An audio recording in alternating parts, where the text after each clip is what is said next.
Hey, what is going on? It is Friday, TGIF. It's Friday, 12 noon, which means it's time for State of Real Estate. Thank God it's time for State of Real Estate. We're here every Friday, 12 noon Eastern time, to help you mastermind to grow your real estate business. And what we're talking about today is something I know a lot of you guys that are starting in real estate are trying to figure out, and that's how to start part-time in real estate. And we've done episodes before on starting part-time in real estate, but what I want to really do is try to condense this down to 30 days. Your first 30 days, what do you want to do to set yourself up for success so you get your real estate license, and now what are you doing within that first month while you're working part-time? And look, this is so much more important. When you're working part-time in real estate, the stakes are higher because you have more limited time to work with, so you've got to make every minute count when you're working part-time in real estate. Every minute counts, so that way you're able to manage what you're currently doing, plus adding in your side hustle that is real estate. And if your goal is to eventually transition into full-time, it's going to happen that much quicker when you're making the most out of your time part-time and you start closing deals, so that way you can transition into full-time. Or maybe you don't want to leave what you're doing right now, but you want to supplement to earn additional income, so that way you can continue what you're doing, but then also have the unlimited income potential that comes with a real estate license. So you've got to make every minute count. And that's what we're talking about today. Your first 30 days, and even if you've been licensed for longer than that, but you feel like you're still not really getting any traction, this is really like a 30-day plan for when you're starting part-time in real estate to really set yourself up for success, to make the most out of every single minute. So I'm super excited to bring today's show to you. I'm John Chrismo. You're watching State of Real Estate.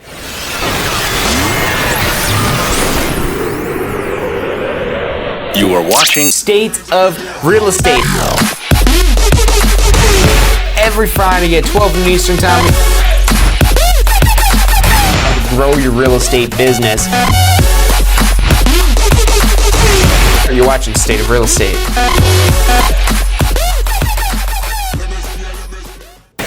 And welcome back to this week's episode of State of Real Estate, where we're talking today about starting in real estate part-time, but specifically on your first 30 days in real estate when you're working part-time. How do you structure your business so that way you can set yourself up for success and start seeing success immediately, even starting part-time in real estate? It's 100% possible, but you have to be intentional about it.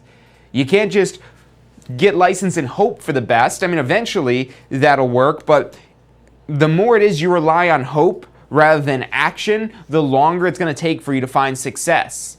So, I mean, if you do just rely on hope, eventually, somebody will probably remember you have a real estate license and you'll get some business someday, but you probably don't want to wait until someday to get some business. Maybe you are trying to go through that transition out of what you're doing full-time into real estate, but right now you're starting part. It's a great way to start because you can leverage what it is you're doing already. So we're going to break this down to day 1 through day 30, a 30-day plan for starting part-time in real estate. So this is assuming that you've taken the course, you've passed your state exam, and here we are, day 1 that you pass your exam. Now, ideally, as soon as possible, you get enrolled in post-licensing. So you guys heard me talk about this so many times again and again and again. Post-licensing is not like pre-licensing. This will teach you real-world information. This will help you understand the sales side of real estate better and how you actually work with people to help broker deals rather than just the laws that are the focus of the pre-licensing course so you could pass your exam. So the post-licensing will really uncover this. But look, I get it if you you don't have post-licensing, maybe there's not a class like that fits your schedule within so many days. We do have a great online option for you as well, but I'm not going to put that on here because we're going to talk about some of the other things it is that you should be doing, which you'll, again, also learn about in post-licensing. So one of the things I would say is one of the top things for you to do right away is to let the world know.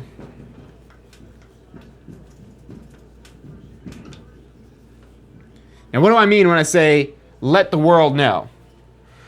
You don't want to be a secret agent.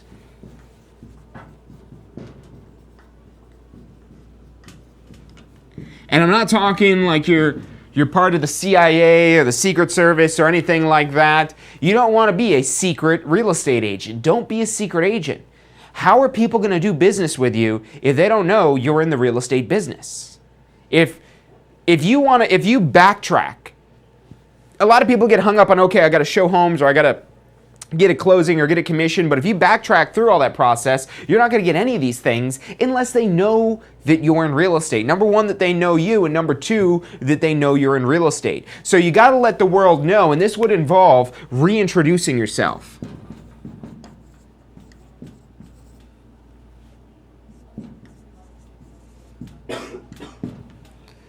Reintroduce yourself to everyone it is that you already know. And what might that look like? What would that look like? Well, maybe to just kind of have it as really probably the least amount of effort you could put into this, just a simple post.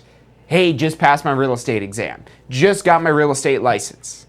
And what's going to happen? People are going to congratulate you. They're going to be like, oh, wow, that's amazing. That's awesome. I didn't know you were doing this, or blah, blah, blah, blah, blah. And people will become known. Now, they're going to forget about you, so that we're going to talk about some other things that you could do on top of just, making some sort of social post about it, whether that's Facebook or Instagram or really all of the above. And if you're not a social media person, if you don't have a Facebook, if you don't have an Instagram, don't go out of your way to set one of those up, because if you don't already have a community, a network on there already, it's going to be a lot of time you have to invest to be able to get people to know you on that platform. So maybe you're not a social media person. And even if you are, I would still stack this on top of it. So reintroducing yourself. So one of the best ways, again, social media post, you're gonna hit a ton of people. And it's a life event. It's a life event. You could mark those life events on your Facebook timeline or whatever. You could have life event. Got my real estate license, passed my Florida real estate exam, whatever it is you're going to put on there. And again, you're going to get people that are going to take notice, that are going to maybe congratulate you or whatever. It's not going to immediately translate to business, but you're accomplishing step one of letting the world know. And this is whether you're working part-time or full-time in real estate, this is probably the number one most important topic that you need to do, is you need to get yourself known. Now, this question, do you have to join a broker to be able to tell people you passed your real estate exam? No, you do not. Now, there is a portion of that you might remember from your pre-licensing course if you already took it. If not, this is something you learn in your pre-licensing course. But advertising is a service of real estate. Advertising is something you need a real estate license to do, to advertise real estate. And not just a real estate license, an active real estate license. But that's where you're advertising real estate services. So to make sure you stay compliant with, making a post about this, yes, you could say that you just passed your real estate exam. But what you cannot do is you can't say, contact me today to buy or sell your home, because now you're advertising a real estate service, yet you're not quite active. Now, once you've joined a broker, once your license is active, then you could say, contact me today to help you buy or sell a home. But if you're not active yet, again, you can make this post, or you could let the world know that, hey, I've got my real estate license. I just passed my real estate exam. But again, you can't advertise any properties that are not your own, that aren't your properties that you own, and you also cannot advertise the services of real estate unless you are active. So just be careful on that, just to make sure you don't get your license and immediately you're breaking the laws. But once you are active, you're 100% free and okay to then start advertising, contact me today. Again, as long as you're minding the other advertising rules, like including your brokerage name and things like that. But just a simple thing to reintroduce yourself, that, hey, I'm officially licensed in Florida. I just passed my licensing exam. There's nothing that stops you from saying that. And now, again, social media is a great way to kind of kickstart that, but don't rely on that just alone. Because a lot of people, they're just going to scroll right past it and not even really take note of it. And the people that are close to you, they'll maybe say congratulations or whatever the case may be, but even them, they're going to forget about it. So you want to follow this up with phone, text, and emails. And as far as the impact level goes between phone, text, and emails, they really kind of go in that level, in that order. That this is probably the easiest thing to do, to send an email, but what is somebody more likely to respond to, an email or a text message or a phone call? What is going to be the most direct communication? And that's going to be the phone call, number one, text message, number two, and emails, number three. That these are the best ways to start a conversation with somebody. And look, this is, again, just a real simple conversation. And now, maybe you're calling, it's like, hey, reason for my call today is I just got my real estate license. So maybe you go right into the sales pitch with that. Or if you already have a relationship with this person, if this person is a friend, if this person is a coworker, maybe a current coworker or a past coworker, or if this person is maybe a family member, maybe like a cousin or an aunt or an uncle or somebody it is that you know, everybody that you know that you have a phone number or an email for, you want to be reaching out to them to make sure that they know you're in real estate. Now, if you already have some sort of pre-existing relationship with them, lean into that. Maybe this is a friend. Maybe you're in a bowling league or something. Maybe your kids go to the same school, and you start off the call by just saying whatever. If you've got something to grip into that you already have a relationship with them on, it's like, how's the bowling team been doing since I've been gone? Oh, that's fantastic. Oh, how is Joey doing on the team? Is he still throwing gutter balls or whatever? Or maybe it's golf, or maybe again it's something with your kids. Maybe it's a soccer team thing, or whoever it is that you have contacts with. If these people, if you have met them before, you might have something it is to kind of initially start the conversation. As like, hey, look, I know you're busy. I know I'm probably interrupting some part of it, so I'll let you go here. But I just wanted, the reason for my call today was I just got my real estate license, and I just wanted to make sure everybody was aware of that. I wanted to see if either you or maybe somebody you knew of, maybe if you had any interest in learning more about, selling or buying or anything like that. And you might be saying, well, John, am I qualified to give that information? I don't know. Do you have a real estate license? Especially if that license is active, then yeah, you're 100% legally compliant and able to provide that information once you have an active real estate license. But then the question comes down to, well, am I really an expert in real estate? I don't know. Are you an expert in real estate? Do you know more about real estate than them? Maybe you're not the premier expert in the entire planet, but if you have more knowledge and information than whoever it is you're communicating with, then there might be some benefit of them talking to you about it. In Tampa right now, there's all kinds of development going on throughout Tampa in the urban core as well as the suburbs, where there's all kinds of stories and things like that. And literally all you have to do to become an expert on the market, and more of an expert than your average everyday person, is to just take in this knowledge, to seek out the information about these new developments, these new projects, what's going on in neighborhoods and things like that. Maybe what are the up and coming neighborhoods and things like that. And then be able to mix that into your conversation with them. So this whole process, and you're probably not going to get immediate business right here off of this. And that's why it's so important that you're following up with this. They call this your sphere of influence. And that's something you learn about in post-licensing, is marketing to your sphere of influence. Your sphere of influence are people that you already know, that know who you are at some level. Maybe they're a close friend, or maybe they're just an acquaintance. Somebody who you have their phone number from, but maybe it's been a year or 2 years, or maybe even 5 years since you've talked to them. Now, ideally, you want to remember how it is that you know them, because if you just call them up and say, this is John Carissimo, I've got your phone number saved in my phone. I don't know why. I don't really remember who you are. That's not going to go over too well. So ideally, you remember how it is that you met this person, how it is you came across them, maybe something interesting about them. And one of the things that I'm going to recommend right away is to start keeping, we'll just call it a database. Not to use any kind of crazy acronym or anything like that, but a database where you store the data that you have on all of these people. Everybody it is that you might know, that you have a place to store the data. And this could be, back in the day, people would just keep like a little black book. And there's nothing wrong with that. That'll still work. It's a great place to start out. Before you go seek out some sort of advanced technological system that you probably won't even understand when you first start using it, just use a good old pen and paper. It could be a notepad, it could be a book, it could be something like that, but something where you could keep track of all the people and you can make little notes about them. And now, as that gets to be a larger list and more people, that's where it makes sense to use some sort of digital platform where you could have it like in your pocket, you could whip out your phone, you've maybe got some sort of app where you've got all these things stored in on there.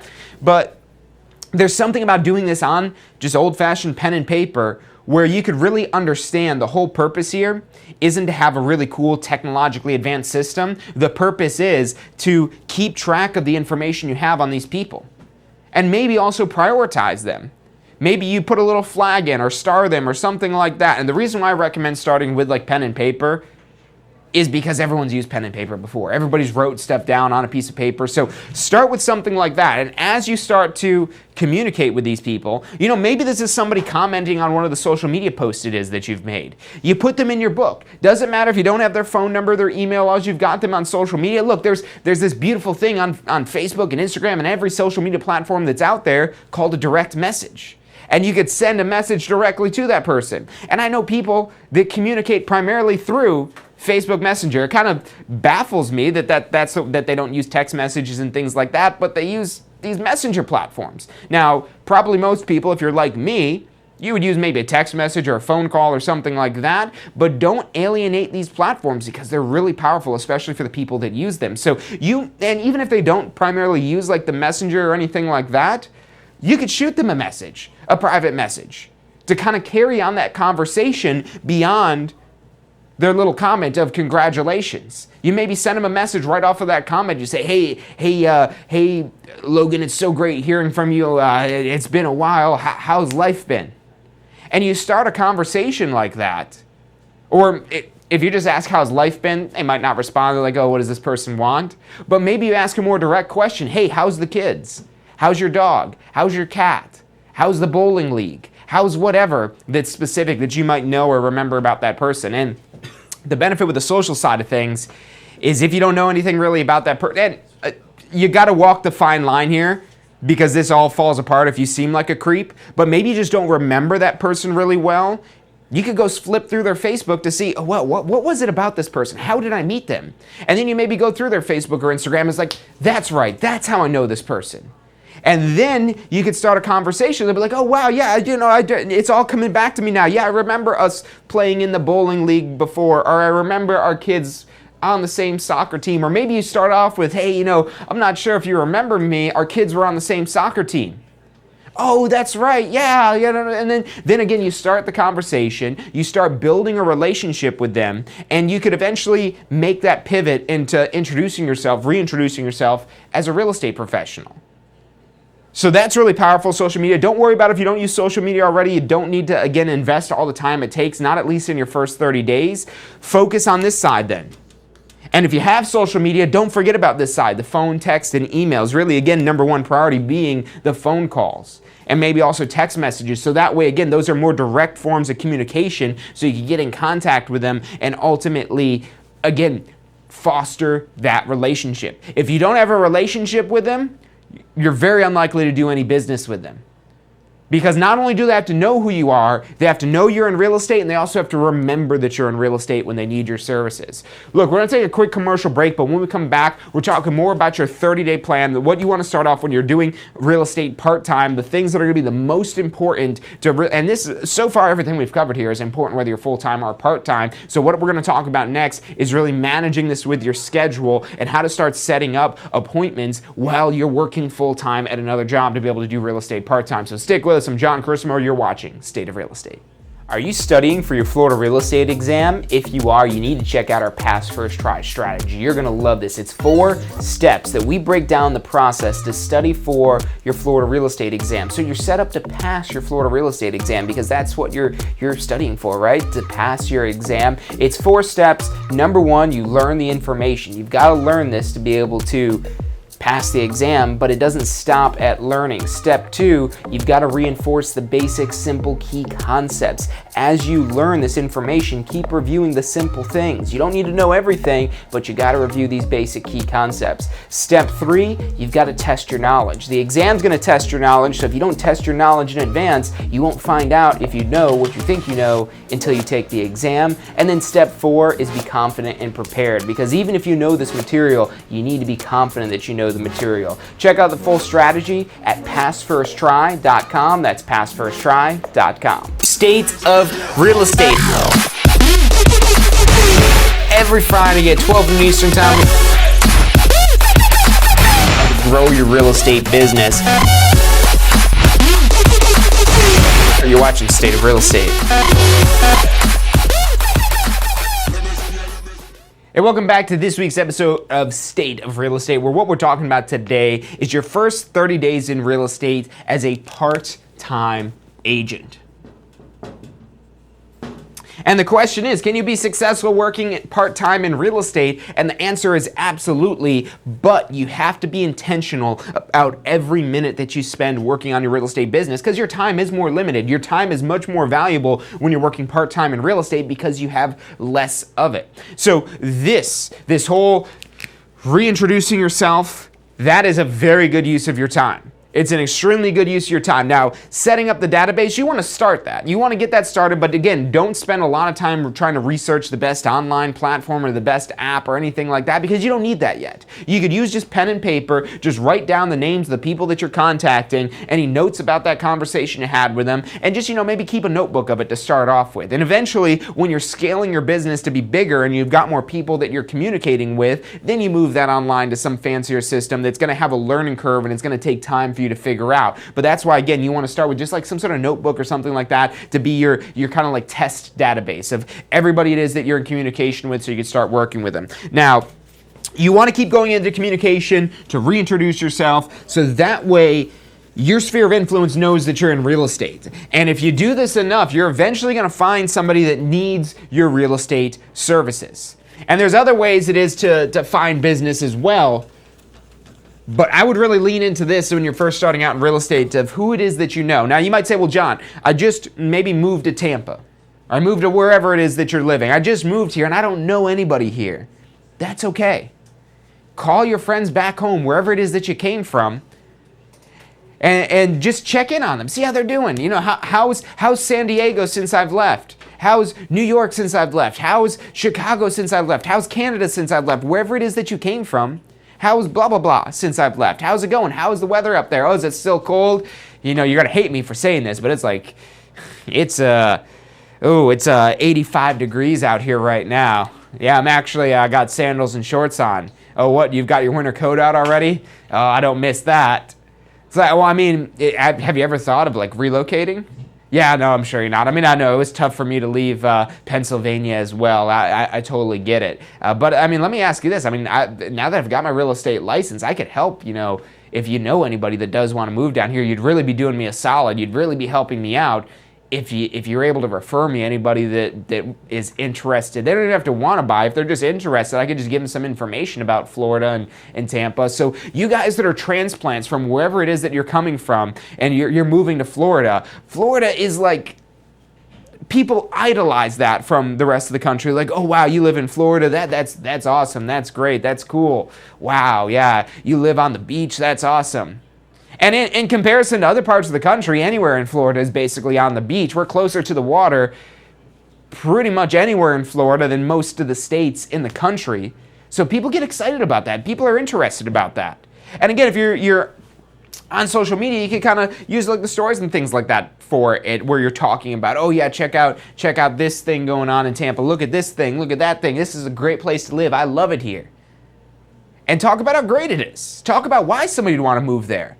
And you're going to be able to transplant more people and be the person that's the go-to person for people moving from Boise, Idaho to Tampa, or from Toronto, Canada to Miami, or wherever it is that you came from that you're now in here now. You've got that story. You've got the story. You've lived it yourself. You've moved from that other part of the country. You can know it's possible. You know it's doable. You know how to show them the way. You know what makes it possible. You know how to help them find a property to live in down here. Leverage that for the people you know. Again, there's a lot of people that come to us that come from, they just moved to Florida. They just moved to Tampa. There's new people moving to Florida every single day. Lots of new people moving to Florida every single day. So it's not like you're trying to convince somebody of something that they don't want. It's ultimately helping somebody realize something that they thought wasn't possible. So again, if you're coming from somewhere else, you have that power, you have that potential. And the other side of this goes as well is, maybe if you're moving out of Florida, we get that a lot where people are like, well, what if I'm moving out of Florida and, should I worry about renewing my real estate license? Should I keep my real estate license even though I'm going somewhere else? I don't know. Do you know people here in Florida? Or do you know people wherever it is that you're going that might want to move to Florida? Because if you do, it might be worth your while to take a plane trip down here to help them buy a home. Because if we're talking about like a $300,000 home, that's only like $18,000 for a 6% commission. I don't know, is that worth the cost of flights? I mean, for $18,000, I mean, you could fly back and forth first class a couple of times and still break even on that. So there's a ton of potential and possibility in real estate, but again, it gets back to the people. So going back to your 30-day plan when you're working in part-time in real estate, you've got to try to manage your time to make each minute as useful as possible. And again, the biggest thing that's most important when you're starting out is getting in communication with potential leads, with prospects. And again, starting with people it is that you already know. And there's a lot of other ways it is you could branch out into further getting into new people and new contacts. But don't just say, well, I don't like the people I know, I want to find new people. Those people still need to buy a house. They still need a place to live. So don't just forget about them. If you don't like them and sell them a house and make some commission money off it. Make their friendship that you don't enjoy something worthwhile. So don't turn your back on people it is that you already know. You could help them. You could serve them. And you could get paid in the process. That's the great thing about real estate, is we get paid for helping people. So again, number one priority is to get in contact. And that is the sole thing that you want to focus on in your first 30 days. You might say, well, John, what about my business card? Nope. What about my headshot? Nope. What about my website? Nope. What about, I don't know, whatever other thing? What about these Zillow people that keep calling me that say that I should advertise on their website? Nope. Number one priority is to get in contact with people. Number one, focusing on people that you know. And then number two, focusing on people that you don't know. So first you want to focus on people that you do know because you already have a relationship with them. They already know you, they already trust you. Now again, you just need to reintroduce yourself as a real estate professional. Now, once you exhaust that and you've talked to everybody, and I would keep going until you're able to find business from somebody. And again, it might not be them, but everybody knows somebody who's thinking about buying or selling real estate. Everybody you talk to knows somebody who's thinking about buying or selling real estate. It might not be them themselves, but who do they know that they could refer you? Again, that example of you calling back home to friends or family from back home. Say, yeah, I just passed my real estate exam. Things are great down here in Florida. How's Maine going? Oh, it's cold up there?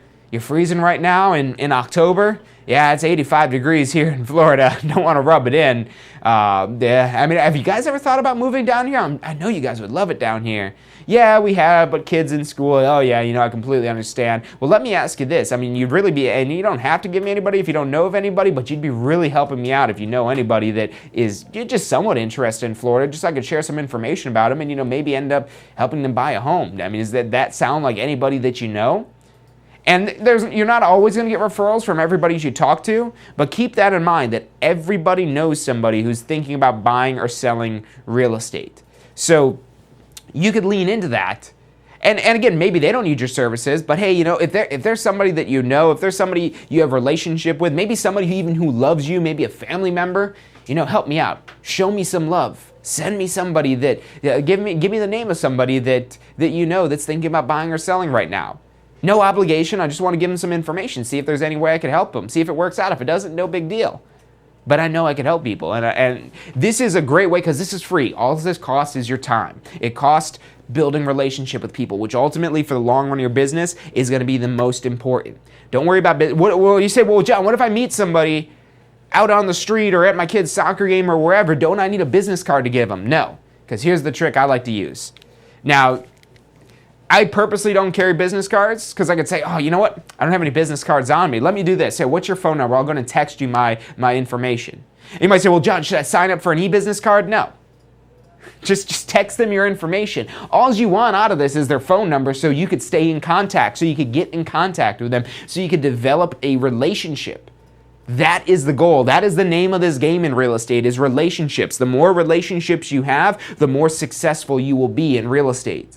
This is a relationship business. It's a people business, as they say. That's why all these big tech companies have not been able to crack the code for putting us out of business, because this is a people business. This isn't an app business. This is a people business.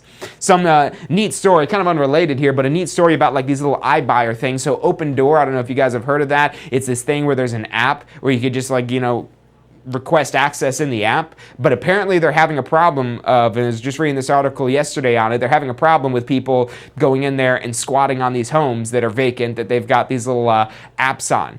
So that, again, this is a people business. This is a people business, and it'll be a people business until the end of time, because this is a very emotional decision. This is a decision that requires a high degree of creative intelligence, of where you're able to facilitate that relationship, to reassure people, to counsel people. There's so many hats we wear in the real estate space that they can't automate it. It's been impossible to automate it. With the technology that exists today, that they still haven't been able to figure it out. And they're probably not going to figure it out anytime soon, until they come up with robots that think and feel like a human and look like a human, where they're indistinguishable. So maybe that day they'll eventually, but then they'll just be like other people, and you just have to. Maybe then we'll have like computerized brains. I don't know. We're getting too sci-fi here. We got to focus on today. There's tons of business to be had today. Tampa is booming right now. The real estate all over Florida is booming right now. Other parts of the country, not so much. Why? Because people are leaving those places for places like Florida. So again, if you're new to Florida, lean into that. Find out who you could get in contact with from where you came from that might be interested in buying real estate in Florida. Say, hey, you know what? Why don't you come down here and just take a vacation? You guys could go to Disney World. You could check out Busch Gardens or whatever. You could hit the beaches and while you got some free time, I'll show you some places down here just in case you think of making the big jump. Once you go Florida, you don't go back. Come on down here. I'll show you. It's exciting. It's a great place to live. You're selling one of the best places to live on the entire planet. Get out there and do it. This weekend, get out there, get in contact with some people, find out what relationships it is you could build. Start with people that you know, move on to people you don't know. That could be through open houses, door knocking, cold calling, advertising. There's all ways to get in contact with people that you don't know, but focus first on the people you already have some level of relationship with, the people that you know, and that's what you need to be doing your first 30 days in real estate. Now, if you don't have a real estate license yet, you need a real estate license to be able to do this stuff legally. So check us out online at tampaschool.com, or better yet, call us up. We'll help you out. We'll walk you through the process. 813-333-2676. Again, that's 813-333-2676. Whether you're brand new to real estate, or maybe you've got a license in another state and you want to yourself move down here to Florida, call us up, 813-333-2676. We've got advisors standing by to answer any questions you have, assist you in any way that you can. Again, another big thing when you're starting out brand new is getting enrolled in post-licensing as soon as possible. This will show you the way to make money in real estate, how to practice real estate. Your pre-licensing course focuses on the laws you need to pass your exam, and post-licensing is where you start learning more stuff about your real estate business. So get enrolled in that post-licensing course as soon as you can. Don't wait until your renewal deadline, because you're going to kick yourself if that's when you're waiting to it. Take it as soon as you've got your real estate license, and you can thank me later on that. Call us up. We'll help you out with that. Again, 813-333-2676. It's all the time we've got for today. Thank you guys for tuning in, and I'll see you next week.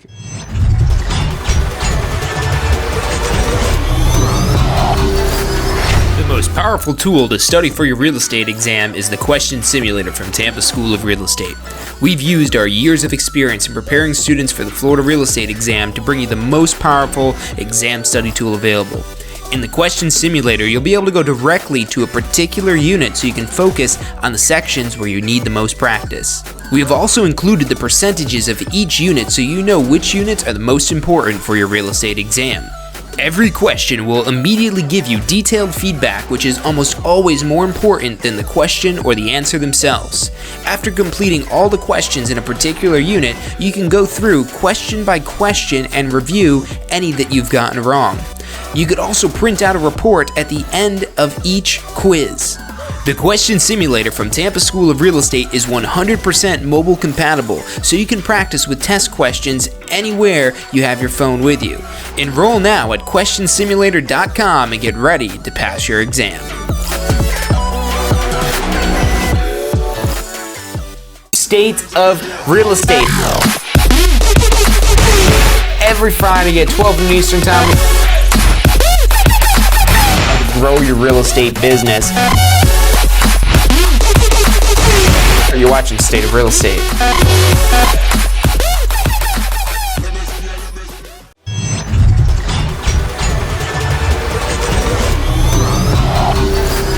The most powerful tool to study. Because like Ryan Serhant, he sells his training course. I mean, not just like showing.